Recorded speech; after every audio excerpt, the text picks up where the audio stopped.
Meskipun orang kaya dan besar kuasanya, semua itu kan lalu. Puaskah dia denganku? Puaskah Tuhan? Puaskah Tuhan? Puaskah dia denganku? Telah ku hidup baik atau tiada baik, puaskah dia denganku?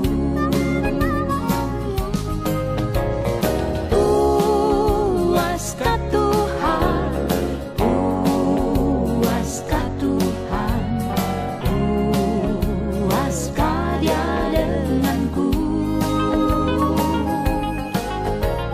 Telah ku hidup baik atau tiada baik, puaskah dia denganku?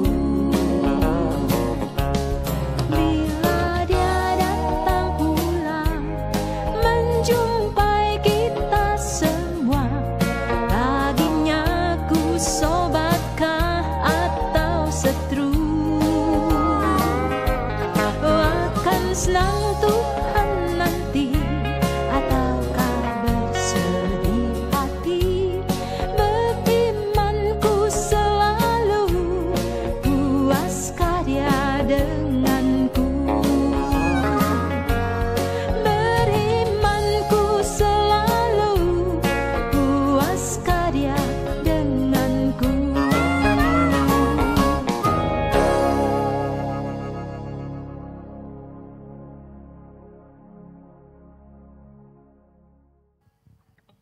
Shalom semuanya, buat seluruh jemaat yang ada di rumah, kita bersyukur kita bisa beribadah lagi pada hari ini, di hari pertama bulan yang baru, bulan November. Biarlah kita tetap bersyukur kepada Tuhan, tetap bersukacita kepada Tuhan, karena apapun yang kita alami Tuhan Yesus tetap baik.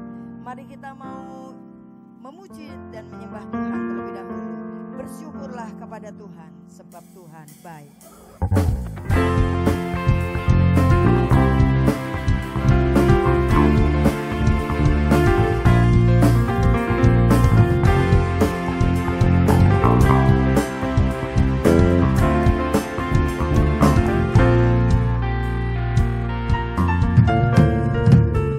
Haleluya, ku memuji-Mu Tuhan, karena kasih-Mu tak berkesudahan.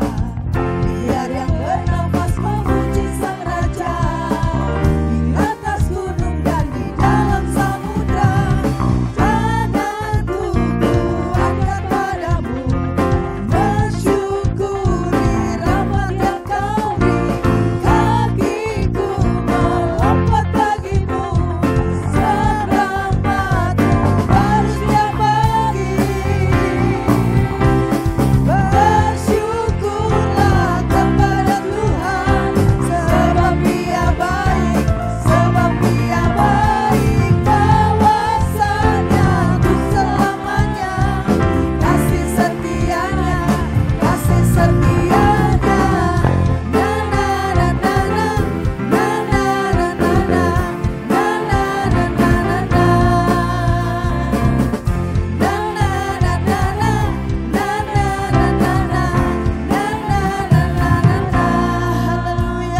kita sembah, Yesus yang kita tinggikan adalah Yesus yang maha kuasa, maha mulia.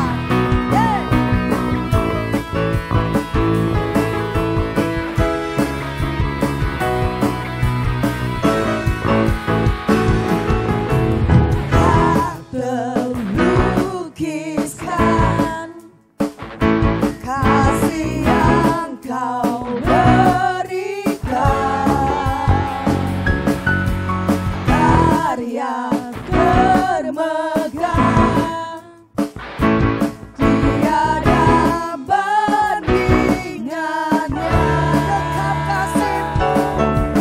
Dekap kasih-Mu,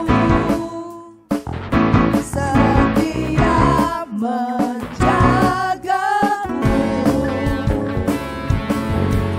dan ku nyatakan bahwa Yesuslah Tuhan maha kuasa, maha mulia. Kau bertata atas semesta, maha kuasa, maha mulia, dulu sekarang sampai selamanya. Tak terlukiskan kasih yang Kau berikan, karya termegah, tiada bandingannya. Dekap kasih-Mu, setia menjagaku, dan ku nyatakan Yesus Tuhan, bahwa Yesuslah Tuhan. Maha kuasa, maha mulia. Kau bertata atas semesta. Yes. Maha kuasa, maha mulia, dulu sekarang sampai selamanya. Maha kuasa, maha mulia, maha kuasa, maha mulia. Kau bertata atas semesta. Maha kuasa, maha mulia, dulu sekarang sampai selamanya. Dulu sekarang sampai selamanya. Dulu sekarang sampai selamanya.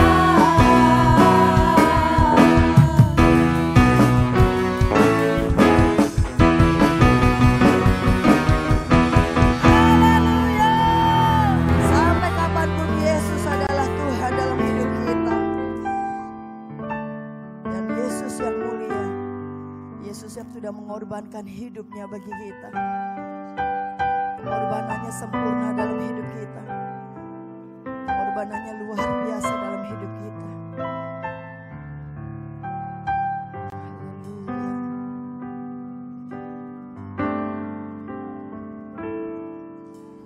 Ku hidup oleh anugerah-Mu,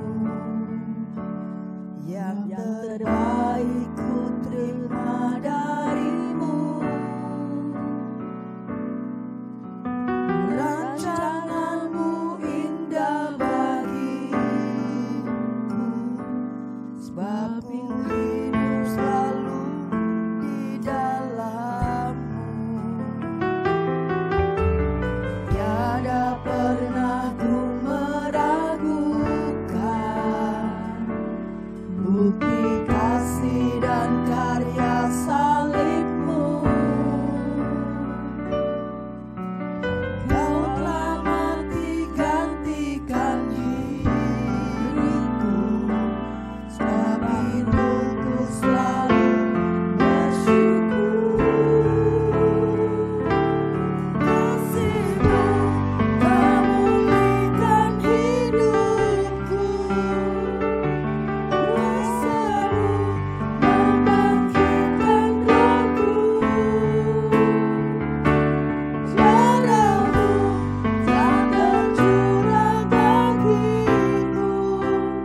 kekasih-Mu yang telah mengorbankan hidup-Mu bagi kami.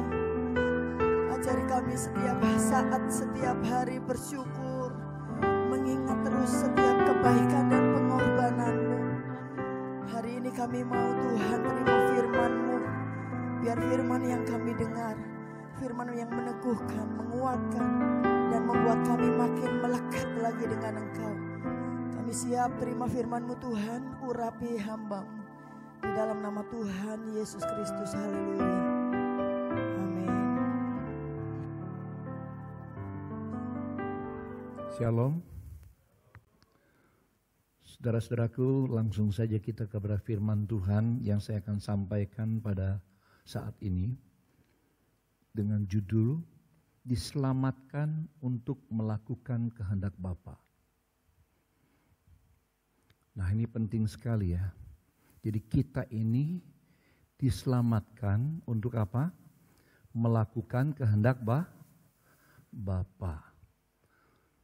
Saudaraku, banyak sekali orang Kristen hanya berpikir diselamatkan oleh Kristus supaya masuk surga. Tidak salah, diselamatkan oleh Yesus itu masuk surga. Tetapi jika kita berpikir kita ini diselamatkan dengan tujuan hanya untuk masuk surga saja, supaya masuk surga saja, ini berbahaya, ya. Sebuah kesesatan yang tidak disadari. Karena gagal paham dengan Efesus pasal 2 ayat 8 sampai dan 9 yang berkata, karena kasih karunia kamu telah diselamatkan oleh iman. Itu bukan hasil usahamu, tetapi pemberian Allah. Itu bukan hasil pekerjaanmu. Jangan ada orang yang memegahkan diri. Apa yang dikatakan Paulus ini betul sekali. Kita harus syukuri, saudara yang kasih. Tetapi karena gagal paham, ini bisa menyesatkan orang. Ya, karena salah tafsir banyak orang Kristen akhirnya hidup dalam kedagingan. Nah, hidup dalam kedagingan itu bagaimana? Yang pertama diawali dengan keinginan daging. Pikirannya loh. Dikuasai, dimasuki keinginan daging. Oh, apalagi hari-hari ini sudah yang kasih. Informasi berseliweran begitu banyak.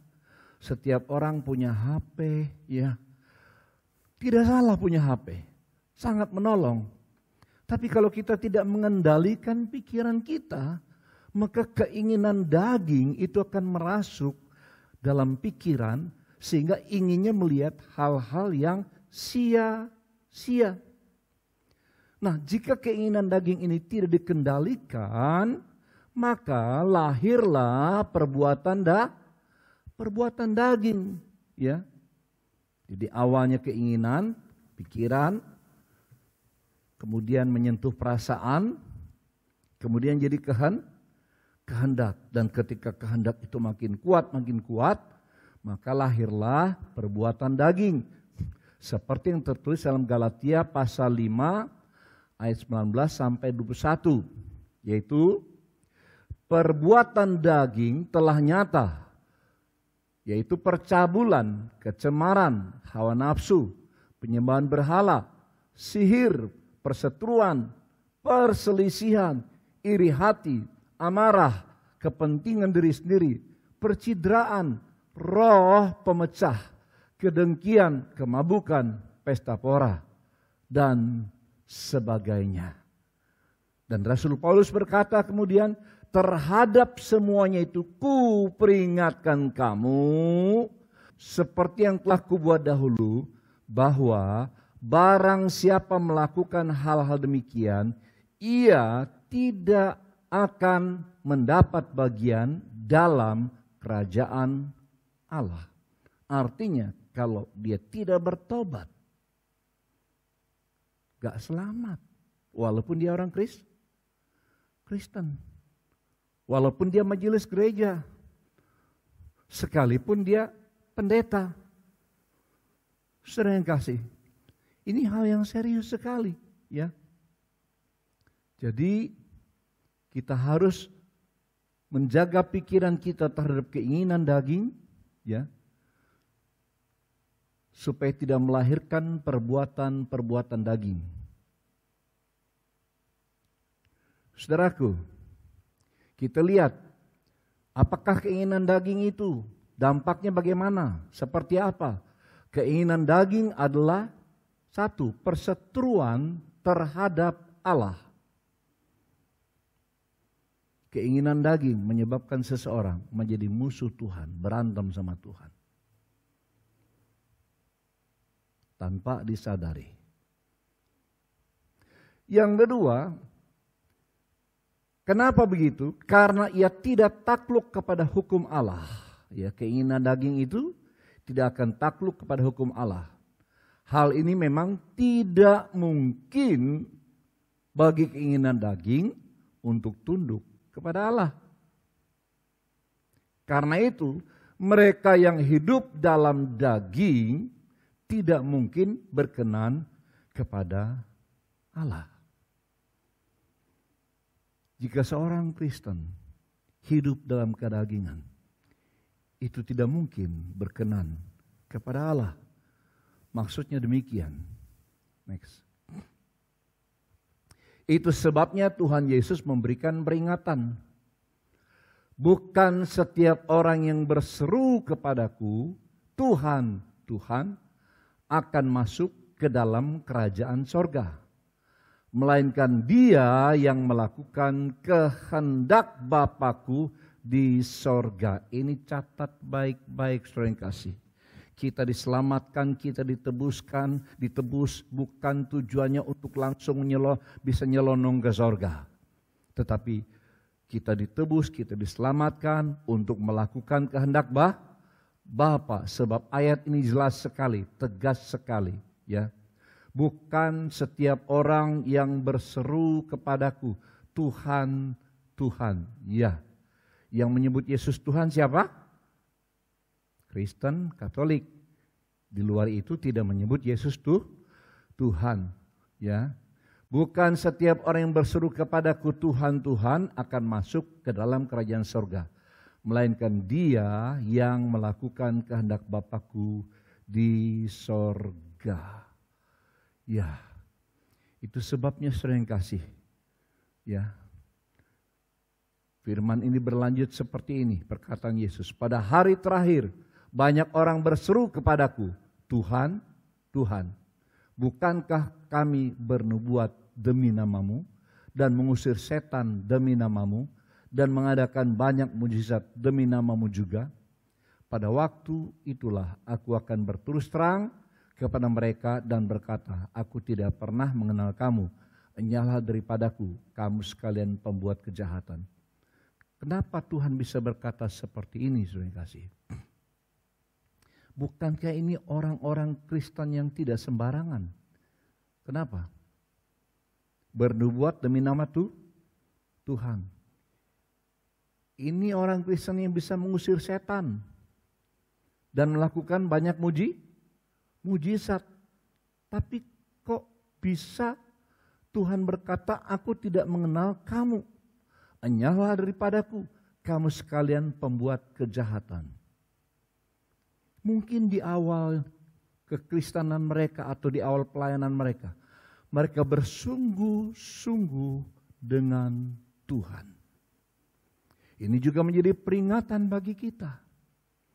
Jika di awalnya kita bersungguh-sungguh dengan Tuhan, sehingga karunia-karunia Roh Kudus kita alami. Kita bisa mendoakan orang sakit sembuh, mengusir setan dalam nama Yesus, setan pergi. Tapi pikiran harus selalu dijaga. Supaya keinginan daging jangan masuk ke dalam kepala kita. Rasa bangga, wow, saya bisa melakukannya. Lalu memandang orang lain yang tidak bisa melakukannya di bawah dia. Ini sebuah kesombongan. Dari kesombongan naik lagi. Naik gimana? Menggunakan karunia-karunia itu untuk mengejar keuntungan. Saya mau tanya, apakah orang yang mengejar keuntungan masih bisa ngusir setan? Kalau ada orang rasuk setan, sangat mungkin. Karena Tuhan berbelas kasihan kepada orang itu. Amin. Dan nama Yesus berkuasa. Itu sebabnya terjadi ayat yang seperti ini. Ya.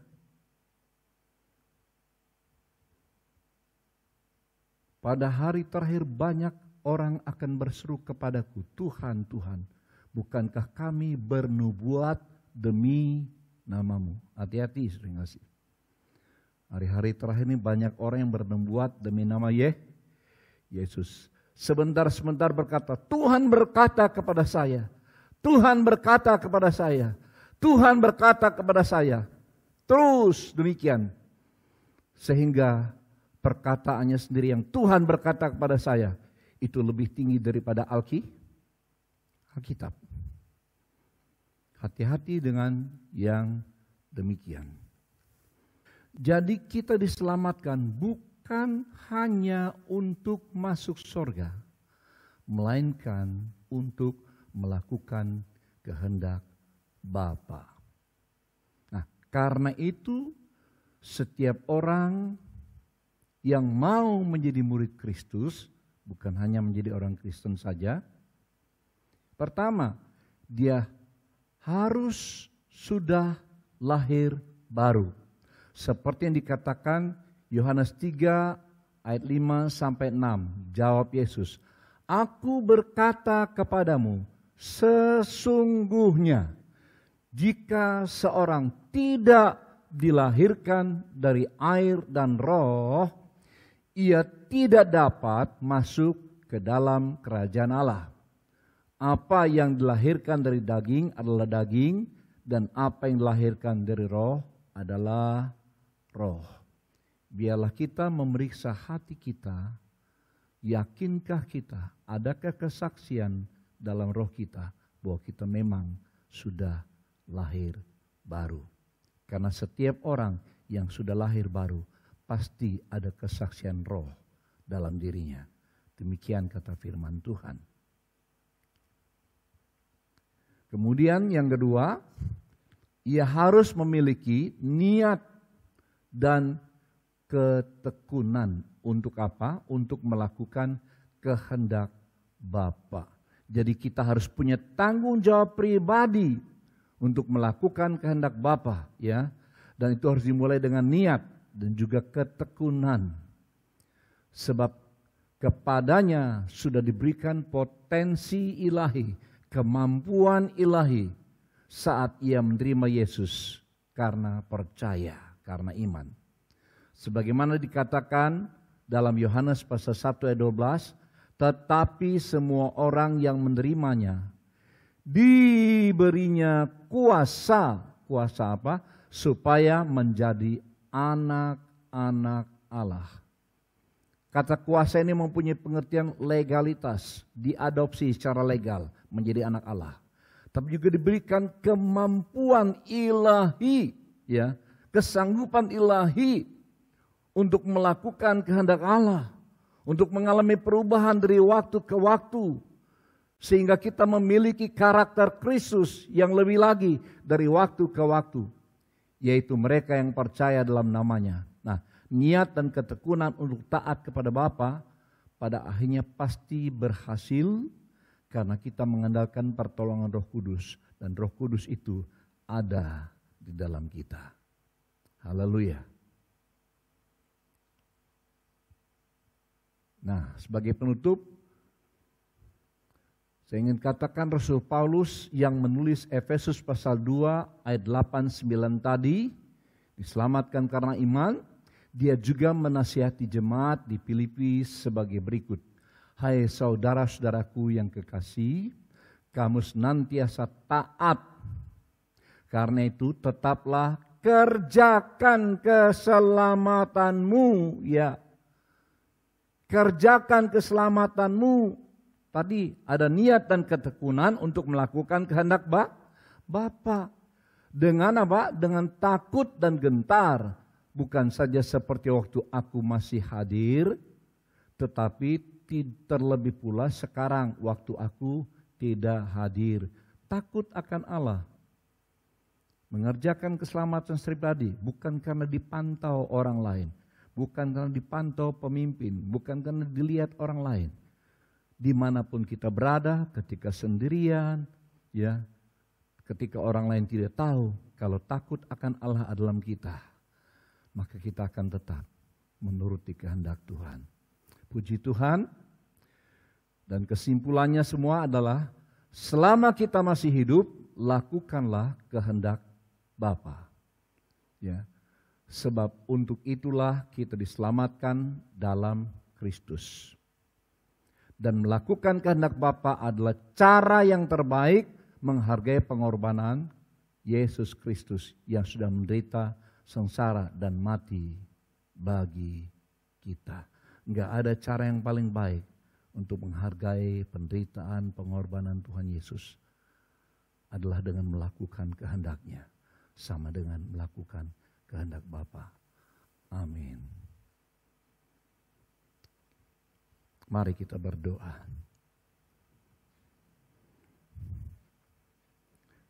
Tuhan, Engkau menyelamatkan kami bukan hanya untuk masuk surga, tetapi supaya kami melakukan kehendak Bapa selama kami masih hidup. Berikan kami niat hati yang sungguh-sungguh dan ketekunan untuk melakukan kehendak kami dengan pertolongan Roh Kudus.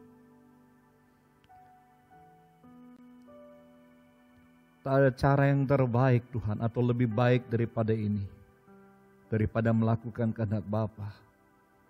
Sebagai bukti kami berterima kasih dan mengasihi Engkau atas segala pengorbanan yang sudah Engkau lakukan bagi kami. Dalam nama Tuhan Yesus kami berdoa. Amin. Mari kita mempersiapkan hati kita dengan sungguh-sungguh untuk makan dan minum berjaman kudus ini. Kita mengangkat roti di tangan kanan kita. Demikianlah firman Tuhan. Malam sebelum Yesus disalibkan, Ia mengambil roti dan mengucap syukur atasnya, serta berkata, "Inilah tubuhku yang telah dipecah-pecahkan bagi kamu. Perbuatlah ini menjadi peringatan akan daku." Sesuai dengan perintah-Mu Tuhan, maka kami makan tubuh-Mu ini dengan iman dalam nama Tuhan Yesus Kristus.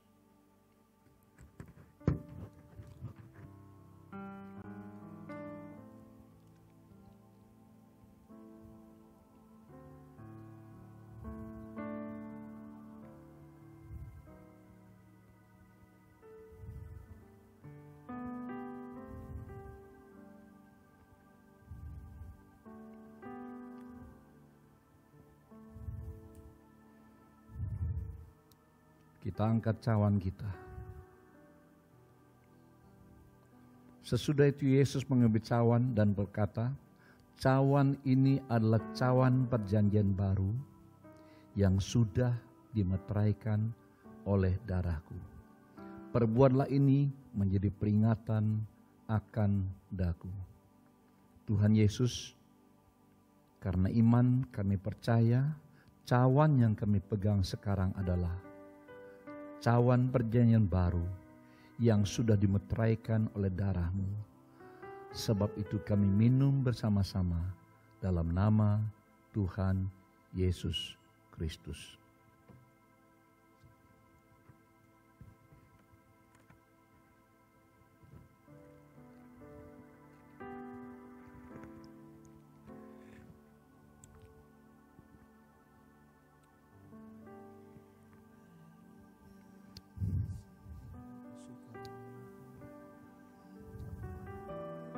Terima kasih Tuhan Yesus.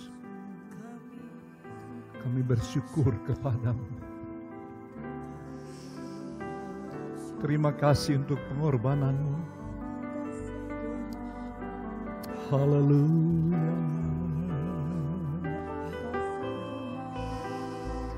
Kami ingin melakukan segala kehendak-Mu karena kasih, bukan karena kewajibannya Tuhan. Karena menghargai pengorbanan Engkau. Terima kasih Tuhan.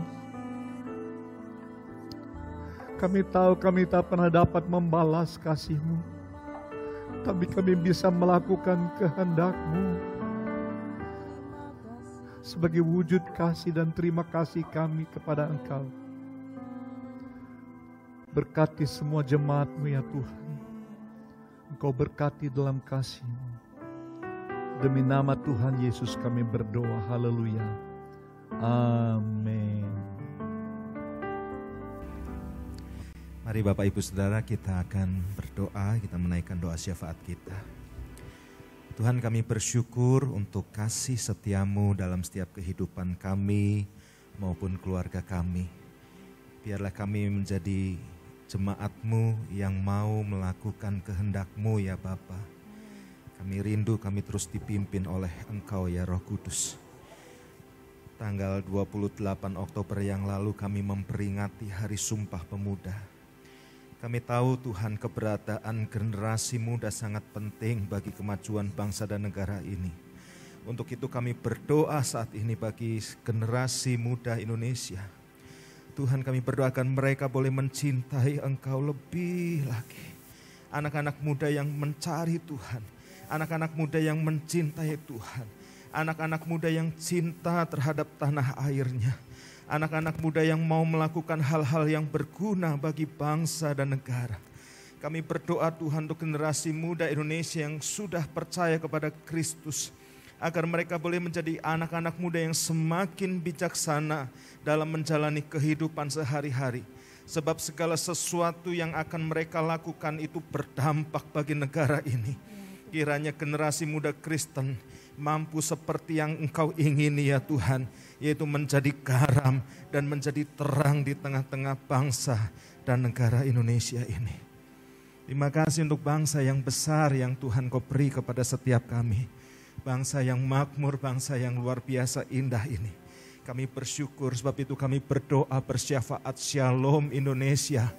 Damai sejahtera Tuhan turun atas Engkau Indonesia. Dari Sabang sampai Merauke, kasih setia Tuhan nyata atas bangsa Indonesia. Kami berdoa Tuhan juga untuk pemimpin kami ya Tuhan, Pak Presiden Jokowi.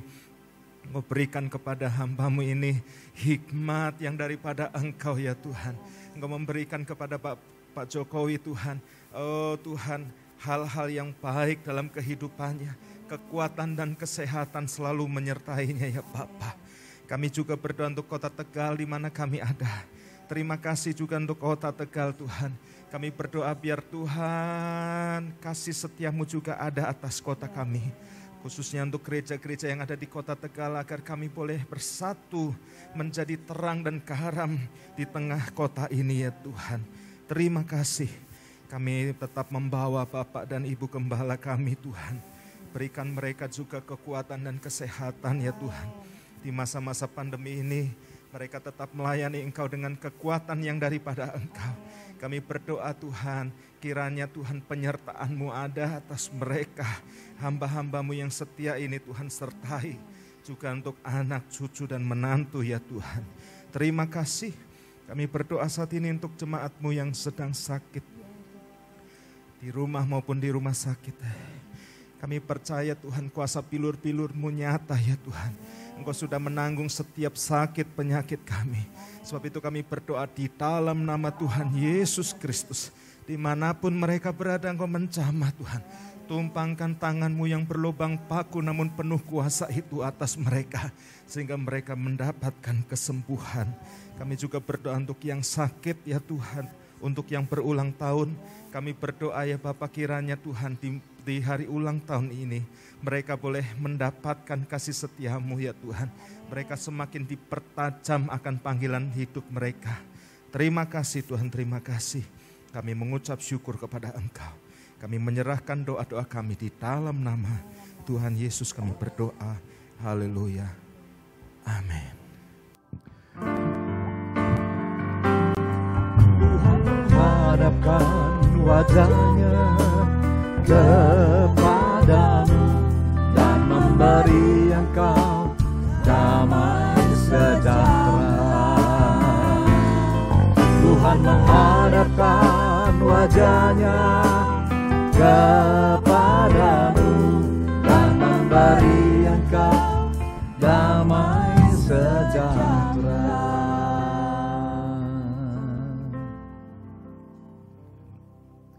Bapa Sorgawi, kami mohon dengan segenap hati kami,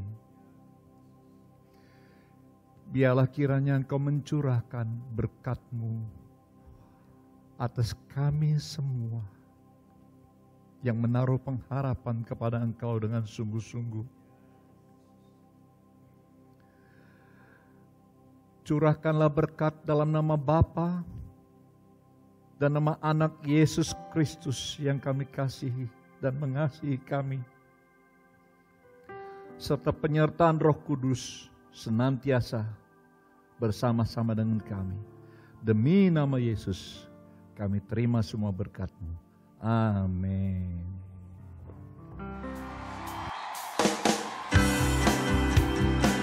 Let's just sing the song together.